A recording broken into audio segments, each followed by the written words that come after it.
ಪ್ರಜ್ಞಃ ತೃತೀಯಸ್ತು ಭಗವತ್ಕಾರ್ಯಸಾಧಕಃ ಬುದ್ಧಿರ್ಬಲಂ ಯಶೋಧೈರ್ಯಂ ನಿರ್ಭಯತ್ವಂ ಅರೋಗತಾ ಅಜಾಡ್ಯಂ ವಾಕ್ಪಟುತ್ವಂಚ ಹನುಮಸ್ಮರಣಾತ್ ಭವೇತ್.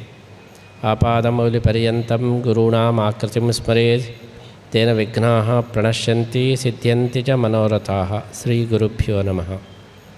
ನಮ್ಮ ಚತುರ್ಥ ಪರ್ಯಾಯದ ವಿಶ್ವಗೀತಾ ಪರ್ಯಾಯದ ಪ್ರಧಾನ ಕಾರ್ಯಕ್ರಮವಾದ ನಿರಂತರ ಗೀತಾ ಪ್ರವಚನ ಮಾಲಿಕೆಯಲ್ಲಿ ಇವತ್ತು ವಿದ್ವಾನ್ ಶ್ರೀ ಕಿರಣ ಆಚಾರ್ಯರು ತಮ್ಮ ಗೀತಾ ಪ್ರವಚನ ಪುಷ್ಪವನ್ನು ಸಮರ್ಪಣೆ ಮಾಡ್ತಾ ಇದ್ದಾರೆ. ಗೀತಾ ಸಾರೋದ್ಧಾರ ಹಾಗೂ ಶ್ರೀಮದ್ ಭಗವದ್ಗೀತೆ ಇದರ ಬಗ್ಗೆ ಬಹಳ ಸುಂದರವಾದಂತಹ ನಿರೂಪಣೆಯನ್ನು ಅವರು ನೀಡಿದ್ದಾರೆ.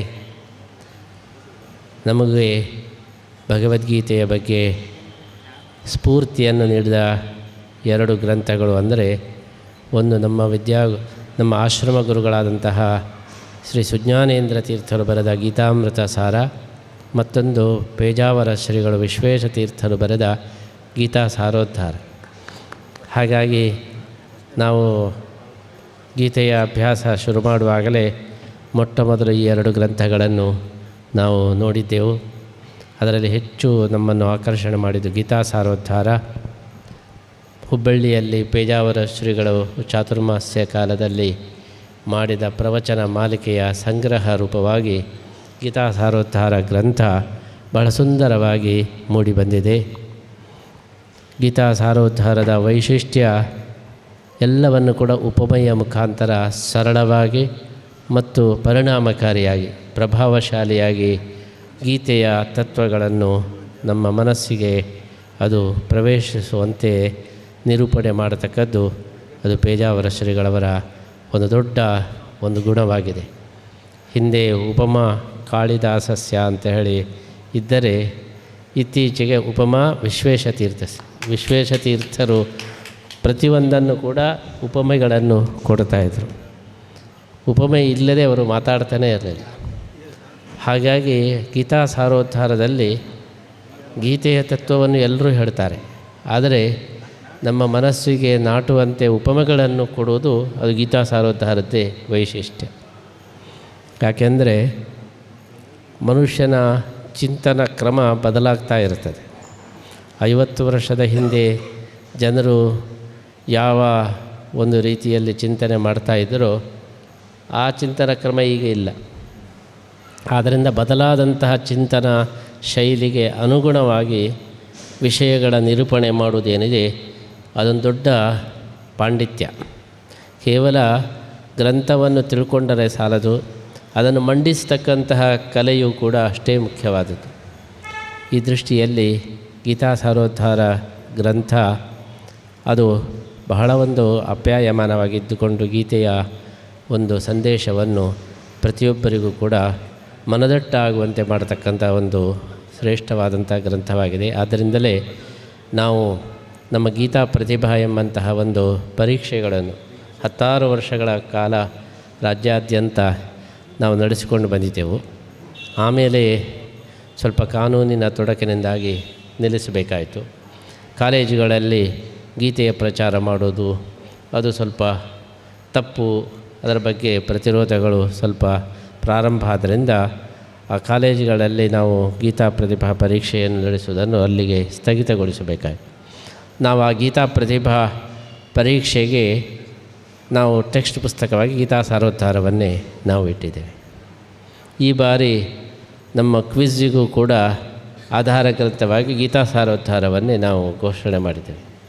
ಗೀತಾ ಸಾರೋದ್ಧಾರದ ಒಂದು ಪಠ್ಯ ಒಂದು ನೆಲೆಯಲ್ಲಿ ಎಲ್ಲ ಪ್ರಶ್ನೆಗಳನ್ನು ನಾವು ರೂಪಿಸಿ ಪರೀಕ್ಷೆ ಮಾಡತಕ್ಕಂತಹ ಇದನ್ನು ಅವತ್ತಿನಿಂದಲೂ ನಾವು ಮಾಡ್ತಾಯಿದ್ದೇವೆ, ಈಗಲೂ ಮಾಡ್ತಾಯಿದ್ದೇವೆ. ಕಾರಣ ನಮಗೆ ಭಗವದ್ಗೀತೆಯ ಬಗ್ಗೆ ವಿಶೇಷವಾದಂತಹ ಒಂದು ಆಕರ್ಷಣೆಯನ್ನು ತಂದುಕೊಟ್ಟದ್ದು ಗೀತಾ ಸಾರೋದ್ಧಾರ ಗ್ರಂಥ.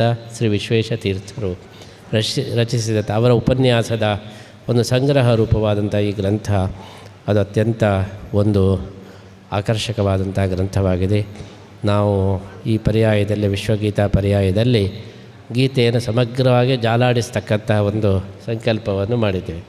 ಹಾಗಾಗಿ ಯಾವ ದೃಷ್ಟಿಯಲ್ಲಿ ಯಾವ ಕೋನದಲ್ಲಿ ಗೀತೆಯನ್ನು ನೋಡಲಿಕ್ಕೆ ಸಾಧ್ಯವಿದೆಯೋ ಆ ಎಲ್ಲ ಕೋನಗಳಲ್ಲಿಯೂ ಕೂಡ ಗೀತೆಯನ್ನು ನೋಡುವ ಒಂದು ಸಂಕಲ್ಪವನ್ನು ಮಾಡಿದ್ದೇವೆ. ಅದರಿಂದಲೇ ಉಪನಿಷತ್ತುಗಳ ದೃಷ್ಟಿಯಲ್ಲಿ ಭಗವದ್ಗೀತೆ, ಪುರಾಣಗಳ ದೃಷ್ಟಿಯಲ್ಲಿ ಭಗವದ್ಗೀತೆ, ಭಗವದ್ಗೀತೆಯ ಸಂಬಂಧ, ಹೀಗೆ ಯಕ್ಷಗಾನದ ದೃಷ್ಟಿಯಲ್ಲಿ ಭಗವದ್ಗೀತೆ, ಹೀಗೆ ಯಾವ ದೃಷ್ಟಿಯಲ್ಲಿ ಗೀತೆಯನ್ನು ನೋಡಲಿಕ್ಕೆ ಸಾಧ್ಯ ಉಂಟೋ ಎಲ್ಲ ಸಾಧಕರ ದೃಷ್ಟಿಯಲ್ಲಿ ಭಗವದ್ಗೀತೆ, ವಿಜ್ಞಾನಿಗಳ ದೃಷ್ಟಿಯಲ್ಲಿ ಭಗವದ್ಗೀತೆ, ಶಿಕ್ಷಕರ ದೃಷ್ಟಿಯಲ್ಲಿ ಭಗವದ್ಗೀತೆ, ಹಾಗೆ ಗೀತಾ ಸಾರೋದ್ಧಾರದ ದೃಷ್ಟಿಯಲ್ಲಿ ಭಗವದ್ಗೀತೆ ಇತ್ಯಾದಿ ಎಲ್ಲ ದೃಷ್ಟಿಯಲ್ಲಿಯೂ ಕೂಡ ಗೀತೆಯನ್ನು ನೋಡತಕ್ಕಂಥ ಒಂದು ಸಂಕಲ್ಪವನ್ನು ಮಾಡಿದ್ದು.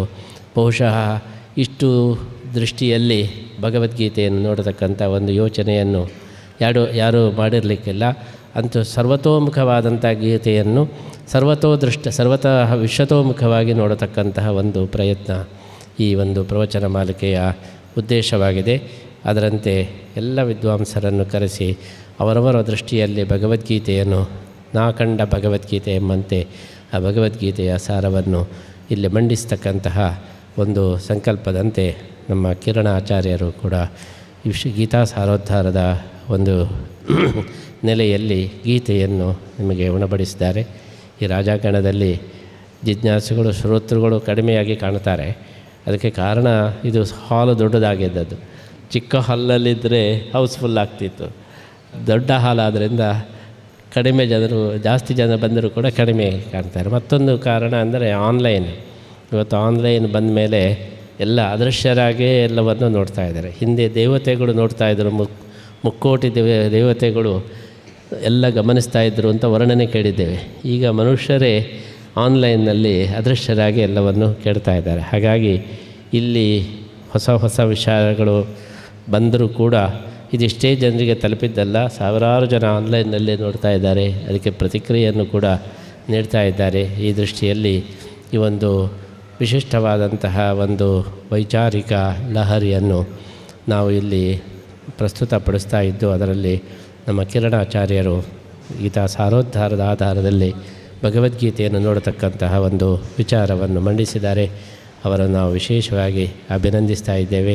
ನಮಗೆ ಗೀತಾ ಸಾರೋದ್ಧಾರ ತುಂಬ ಅಚ್ಚುಮೆಚ್ಚಿನ ಗ್ರಂಥವಾದ್ದರಿಂದ ಆ ಒಂದು ಆಧಾರದಲ್ಲಿ ಅವರು ಮಂಡಿಸ್ತಕ್ಕಂತಹ ಈ ವಿಚಾರಗಳು ಕೂಡ ನಮಗೆ ತುಂಬ ಅಚ್ಚುಮೆಚ್ಚಾಗಿವೆ ಅಂತೇಳಿ ಈ ಸಂದರ್ಭದಲ್ಲಿ ನಿರೂಪಿಸ್ತಾ ಅವರನ್ನು ನಾವು ವಿಶೇಷವಾಗಿ ಅಭಿನಂದಿಸ್ತಾ ಪ್ರಸಾದವನ್ನು ನೀಡ್ತಾ ಇದ್ದೇವೆ.